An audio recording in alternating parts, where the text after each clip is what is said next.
I am the Tofu Golem. Please enjoy the video. In this video, I will explain how much does it cost to replace an alternator step by step.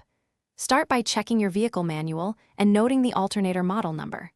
Next, compare prices for new, remanufactured, and used units from reputable suppliers. Then estimate labor time for your car and local hourly shop rates.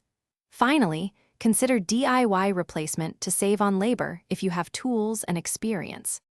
Understanding parts versus labor helps you budget accurately when replacing an alternator.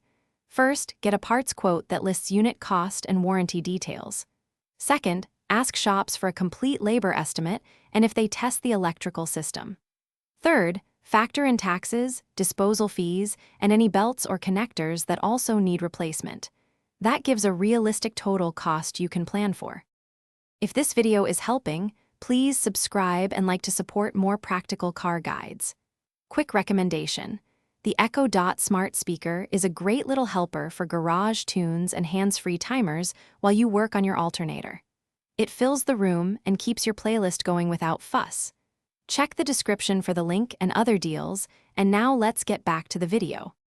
To save money on alternator replacement, shop around and ask for itemized quotes from shops and parts stores.